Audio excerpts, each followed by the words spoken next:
କଇଁଛ ଘରେ ରଖିଲେ କିପରି ହୋଇଥାଏ ଚମତ୍କାର। ବନ୍ଧୁଗଣ, ଆପଣମାନେ ଦେଖିଥିବେ କି ଦୋକାନ, ଅଫିସ ଏବଂ ଘରମାନଙ୍କରେ କଇଁଛର ପ୍ରତିମା ରଖାଯାଇଥାଏ।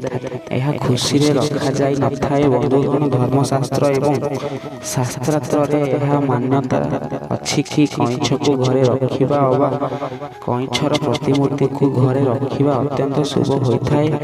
ଯେଉଁ ଘରେ କଇଁଛର ମୂର୍ତ୍ତି ଥାଏ ସେହି ଘରେ ସଦାସର୍ବଦା ମା ଲକ୍ଷ୍ମୀ ବିରାଜମାନ ହୋଇଥାନ୍ତି। କାରଣ କଇଁଛ ବିଷ୍ଣୁଙ୍କର ଏକ ଅବତାର ଅଟେ। ଭଗବାନ ବିଷ୍ଣୁ କଇଁଛର ରୂପ ଧାରଣ କରି ସମୁଦ୍ର ମନ୍ଥନ ସମୟରେ ମନ୍ଦାଞ୍ଚଳ ପର୍ବତକୁ ନିଜ ପିଠିରେ ଧାରଣ କରିଥିଲେ। ଏହାଦ୍ୱାରା ସମୁଦ୍ର ମନ୍ଥନର ସମସ୍ୟା ଦୂର କରିଥିଲେ। ଏହା ଶାସ୍ତ୍ରରେ ବର୍ଣ୍ଣିତ ଅଛି। ଯେଉଁ ଘରେ କଇଁଛ ଅବା କଇଁଛର ପ୍ରତିମା ରହିଥାଏ ସେହି ଘରେ ଶ୍ରୀବିଷ୍ଣୁଙ୍କ ସହିତ ମା ଲକ୍ଷ୍ମୀଙ୍କର ଅପାର କୃପା ମିଳିଥାଏ। ଏବଂ ଆଜିର ଆମେ ଜାଣିବା କଇଁଛ ଅବା କଇଁଛର ପ୍ରତିମା ଘରେ ରଖିବା ଦ୍ୱାରା କ'ଣ ସବୁ ଲାଭ ମିଳିଥାଏ। ଏହି ଭିଡ଼ିଓ ଆରମ୍ଭ କରିବା ପୂର୍ବରୁ ମୁଁ ଆପଣମାନଙ୍କୁ ଅନୁରୋଧ କରୁଛି କି ଯଦି ଆପଣ ଆମ ଚ୍ୟାନେଲକୁ ଏପର୍ଯ୍ୟନ୍ତ ସବସ୍କ୍ରାଇବ୍ କରିନାହାନ୍ତି ତେବେ ଚ୍ୟାନେଲକୁ ସବସ୍କ୍ରାଇବ୍ କରି ପାଖରେ ଆସୁଥିବା ଘଣ୍ଟି ଚିହ୍ନକୁ ଦବାଇ ଦିଅନ୍ତୁ, ଯାହା ଦ୍ୱାରା ଆମର ସବୁ ଭିଡ଼ିଓର ନୋଟିଫିକେସନ ଆପଣଙ୍କ ପାଖରେ ପହଞ୍ଚି ପାରିବ। ଭିଡ଼ିଓ ଶେଷ ପର୍ଯ୍ୟନ୍ତ ଦେଖନ୍ତୁ ଏବଂ ଭଲ ଲାଗିଲେ ଗୋଟିଏ ଲାଇକ୍ କରିବା ସହିତ ସାଙ୍ଗସାଥୀମାନଙ୍କୁ ସେୟାର କରିଦିଅନ୍ତୁ। ବନ୍ଧୁଗଣ, କଇଁଛକୁ ଘର, ଅଫିସ ଏବଂ ଦୋକାନର କେଉଁ ସ୍ଥାନରେ, କେଉଁ ଦିଗ ଏବଂ କିପରି ରଖିବା ଦ୍ୱାରା ଘରେ ସୁଖ ସମୃଦ୍ଧି ବୃଦ୍ଧି ପାଇ ସହିତ ରୋଗ ଏବଂ ଋଣରୁ ମୁକ୍ତି ଥାଏ। କଇଁଛ ହେଉଛି ଅବା କଇଁଛର ପ୍ରତିମା କେବଳ ଗୁରୁବାର ଦିନ ଘରକୁ ଆଣିବା ଏବଂ ସ୍ଥାପନ କରିବା ଉଚିତ ହୋଇଥାଏ। କୁହାଯାଏ କି ଘରେ କଇଁଛକୁ ରଖି ତାକୁ ଖାଦ୍ୟ ଦେଇ ତାର ଯତ୍ନ ନେଲେ କଇଁଛଟି ଯେତେ ବଡ଼ ହୋଇଥାଏ ଘରୁ ସେତେ ଦୁଃଖ କଷ୍ଟ ଦୂର ହୋଇଥାଏ, ଧନ ସୁଖ ସମୃଦ୍ଧି ବୃଦ୍ଧି ପାଇଥାଏ। କିନ୍ତୁ ସମସ୍ତଙ୍କର ଘରେ କଇଁଛକୁ ରଖି ପାଳନ କରିବା ସେତେଟା ସମ୍ଭବ ହୋଇନଥାଏ। ସେଥିପାଇଁ କଇଁଛର ପ୍ରତିମା ଘରେ, ଅଫିସରେ ଏବଂ ଦୋକାନରେ ରଖିପାରିବେ, ଯାହାଦ୍ୱାରା ସେତିକି ଫଳ ମିଳିଥାଏ ଯେତିକି ଜୀବିତ କଇଁଛ ରଖିବାର ମିଳିଥାଏ। କଇଁଛ ବାସ୍ତୁ ଅନୁସାରେ ରଖାଯାଇଥାଏ ଅବା ବାସ୍ତୁର ନିୟମକୁ ମାନି ରଖାଯାଇଥାଏ। ଏହି କଇଁଛ ବିଭିନ୍ନ ସାଇଜର ବିଭିନ୍ନ ଧାତୁରେ ହୋଇଥାଏ। ଏହା ଠିକ୍ ସେହି ଧାତୁ ଅନୁସାରେ ଫଳ ଦେଇଥାଏ। ପ୍ରଥମେ ଏହା ଜଣାଇବୁ କଇଁଛର ପ୍ରତିମୂର୍ତ୍ତି କିପରି ଏବଂ କେଉଁଠି ରଖିବେ। ତାହାପରେ ଜଣାଇବୁ କେଉଁ ଧାତୁର କଇଁଛ କେଉଁ ପ୍ରକାରର ଫାଇଦା ଦେଇଥାଏ। କଇଁଛ କୌଣସି ଧାତୁରେ ହେଉ ନା କାହିଁକି, ସେଥି କଇଁଛକୁ ରଖିବା ଦିଗ ହେଉଛି ଉତ୍ତର ଦିଗ, ପୂର୍ବ ଦିଗ ଏବଂ ଉତ୍ତର ପୂର୍ବ କୋଣ, ଈଶାନ୍ୟ କୋଣ ଶ୍ରେଷ୍ଠ ହୋଇଥାଏ।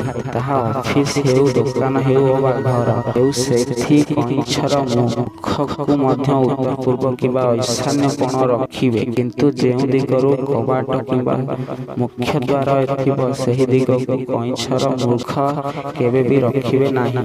କଇଁଛ ରଖୁଥିବା ପାତ୍ରକୁ ପ୍ରତିଦିନ ପୁରୁଣା ପାଣିକୁ କାଢ଼ି ନୂଆ ପାଣି ରଖିବେ ଏବଂ କଇଁଛଟି ଯେମିତି ଅଧା ବୁଡ଼ିକି ରହିବ ସେହିପରି ପାତ୍ରଟିଏ ନେବା ଉଚିତ ହୋଇଥାଏ। କଇଁଛକୁ ଯେଉଁ ପାଣିରେ ରଖିବେ ତାହା ଗଙ୍ଗାଜଳ ଅବା ଗଙ୍ଗାଜଳ ମିଶ୍ରିତ ସାଧାରଣ ଜଳ ହେବା ଆବଶ୍ୟକ ହୋଇଥାଏ। କିନ୍ତୁ ଯେଉଁ କଇଁଛଟି ବେଡ଼ ରୁମରେ ଅବା ଶୟନ କକ୍ଷରେ ରଖିବେ ସେଥିପାଇଁ ପାଣି ଦେବା ନାହିଁ, ତାକୁ ଶୁଖିଲା ରଖିବେ।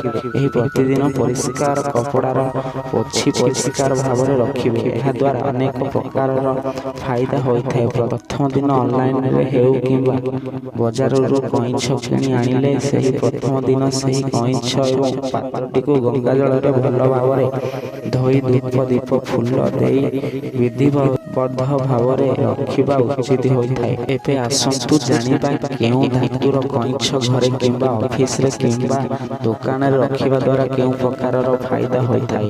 ବାସ୍ତୁଶାସ୍ତ୍ର ଅନୁସାରେ ସମସ୍ତ ପ୍ରକାର ଧାତୁର କଇଁଛ ଅତ୍ୟନ୍ତ ଶୁଭ ହୋଇଥାଏ। ସମସ୍ତ ପ୍ରକାରର କଇଁଛରେ ନକାରାତ୍ମକ ଊର୍ଜାକୁ ନଷ୍ଟ କରି ସକାରାତ୍ମକ ଊର୍ଜା ସଞ୍ଚାର କରିବା କ୍ଷମତା ଥାଏ। କଇଁଛ ଘରେ ଥିଲେ ମନ ପାଇଁ ଶାନ୍ତି ଏବଂ ଜୀବନ ପାଇଁ ଧନ ଆଣିଥାଏ।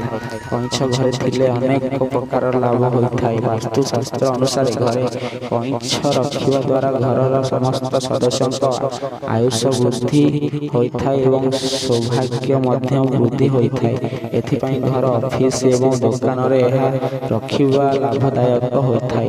ଆଜିକାଲି ଅନେକ ପ୍ରକାରର ଧାତୁର ଅନେକ ପ୍ରକାରର ସାଇଜର ଏବଂ ଅନେକ ପ୍ରକାରର ରଙ୍ଗର କଇଁଛ ବଜାରରେ ମିଳୁଛି। ଏଣୁ ଏହି ବିଷୟରେ ଜାଣିବା ଏବଂ ପାଳନ କରିବା ଅତ୍ୟନ୍ତ ଆବଶ୍ୟକ। କେଉଁ ଧାତୁର କଇଁଛ କେଉଁ ପ୍ରକାରର ଇଚ୍ଛାକୁ ଧାତୁ କଇଁଛ ଘର, ଅଫିସ ଏବଂ ଦୋକାନ ପାଇଁ ସଠିକ୍ ଏବଂ ଶୁଭଦାୟକ ହୋଇଥାଏ। ଏବଂ ଆସନ୍ତୁ ଜାଣିବା କେଉଁ ଧାତୁର କଇଁଛ କେଉଁ ଫଳ ଦେଇଥାଏ। ସନ୍ତାନ ପ୍ରାପ୍ତି ପାଇଁ ଯେଉଁମାନଙ୍କର ସନ୍ତାନ ହେଉନଥାଏ ବା ସନ୍ତାନ ହେବାର ବିଫଳ ହେଉଥାଏ, ସେମାନେ ଏହିପରି କଇଁଛଟିଏ ରଖିବା ଉଚିତ ହୋଇଥାଏ। ଯାହା ପିଠି ଉପରେ ଛୁଆ କଇଁଛ ବସିଥିବ। ଏହିପରି ନିର୍ମିତ କଇଁଛ ସନ୍ତାନ ପ୍ରାପ୍ତି ପାଇଁ ଶ୍ରେଷ୍ଠ ମାନାଯାଇଥାଏ। ଯେଉଁ ଦମ୍ପତି ସନ୍ତାନ ସୁଖରେ ବଞ୍ଚିତ ଅଛନ୍ତି, ସେମାନେ ଏପରି କଇଁଛ ନିଜ ଶୟନ କକ୍ଷରେ ରଖିବା ଅତ୍ୟନ୍ତ ଶୁଭଫଳଦାୟକ ହୋଇଥାଏ। ଧନ ପ୍ରାପ୍ତି ପାଇଁ ଯେଉଁ ବ୍ୟକ୍ତି ସମସ୍ତ ଚେଷ୍ଟା କରି ମଧ୍ୟ ଧନର ସମସ୍ୟା ଲାଗି ରହୁଥାଏ, ସେହି ବ୍ୟକ୍ତି ଏକ କ୍ରିଷ୍ଟାଲ ଧାତୁର କଇଁଛ ଏବଂ କ୍ରିଷ୍ଟାଲ ଧାତୁର ବାଉଲରେ ଜଳ ନେଇ ଦୋକାନ, ଅଫିସ ବା ଘରେ ରଖିପାରିବେ। ଏହାକୁ ସିନ୍ଦୁକ ଉପରେ ମଧ୍ୟ ରଖିପାରିବେ। ଏହିପରି ରଖିବା ଦ୍ୱାରା ଧନର ସମସ୍ୟା ଦୂର ହୋଇଥାଏ ଏବଂ ଧନ, ସୁଖ, ସମୃଦ୍ଧି ପାଇପାରିଥାଏ। ବ୍ୟବସାୟ ଉନ୍ନତି ପାଇଁ ବ୍ୟବସାୟରେ ଅବା ଅଫିସରେ ଲଗାତାର କ୍ଷତି ହେଉଥିବ, ତାହାକୁ ଦୂର କରି ଉନ୍ନତି ପାଇବା ପାଇଁ ମେଟାଲର କଇଁଛକୁ ମେଟାଲର ପାତ୍ରରେ ପାଣି ଦେଇ ରଖିବା ଉଚିତ ହୋଇଥାଏ। ଏହାକୁ ଦୋକାନ, ଅଫିସ ଏବଂ ଘରେ ରଖିପାରିବେ। ଏପରି କରିବା ଦ୍ୱାରା ସମସ୍ତ ଧନର ସମସ୍ୟା ଦୂର ହୋଇଥାଏ ଏବଂ କରଜଗ୍ରସ୍ତ ହୋଇଥିଲେ ମଧ୍ୟ ସମସ୍ତ କରଜରୁ ମୁକ୍ତ ହୋଇ ଧନ, ସୁଖ, ସମୃଦ୍ଧି ପ୍ରାପ୍ତି ହୋଇଥାଏ।